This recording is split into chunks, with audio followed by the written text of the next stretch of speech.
Video title: Understanding Jihad, its concept and aims.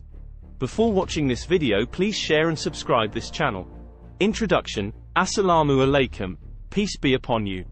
Jihad is one of the most misunderstood terms in Islam.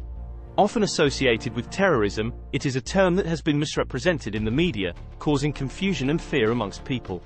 But what is jihad, and what are its aims? Let's find out. Concept of jihad. Jihad has particular aims, and one of these is to protect Muslims' lives and property. The term applies to both defensive and offensive wars fought with these aims. During the Prophet's life, he waged defensive wars like Uhud and Khandak, and offensive wars like the conquest of Mecca. The Prophet's companions waged offensive wars to conquer Byzantine and Sasanian lands. Empires wage offensive wars of conquest, and it can be said that Muslims sought to establish an Islamic empire through such wars. Consideration of consequences. Islamic legal texts, fiqh, lay down a general principle for jihad warfare. Consideration must be given to the likely consequences of launching military attacks. The political leader, imam, must decide whether, on balance, launching military attacks has beneficial consequences, maslaha, for Islam and the Muslims. Although some harmful consequences are acceptable, they should be outweighed by the beneficial consequences. Al-Muwazana Baina al-Masali wa al-Mafasid. The leader must consider whether launching military attacks will help secure the life and property of Muslims, protect Islam, and help it spread. Example from Muslim community.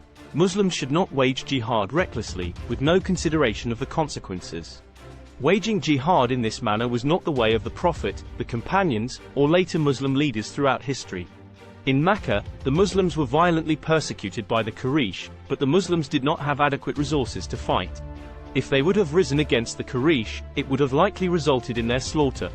This being the case, the Muslims patiently endured persecution from the Quraysh or fled, e.g., to Abyssinia. Meanwhile, Muslims slowly increased their strength by migrating to Medina, Hijra, and making various treaty alliances. After that, they engaged in raids on the Quraysh and also signed peace treaties.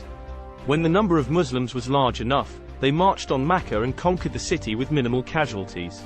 Importance of political authority. Jihad doctrine is concerned with consequences, and it is also concerned with political authority. One cannot wage war successfully, with positive consequences, without political authority. Political authority is essential for ensuring careful planning and cooperation. To wage a successful war, it is necessary to gather resources through taxation. These taxes must be used to pay soldiers and provide them with adequate training and weapons. Intelligence must be gathered on enemies, and it is also necessary to engage in diplomacy and make alliance treaties. Conclusion. In conclusion, jihad is not an act of violence but a concept with a specific aim. It applies to both defensive and offensive wars fought with the aim of protecting Muslims' lives and property and to protect Islam and help it spread. It is essential to consider the consequences of military attacks and to have political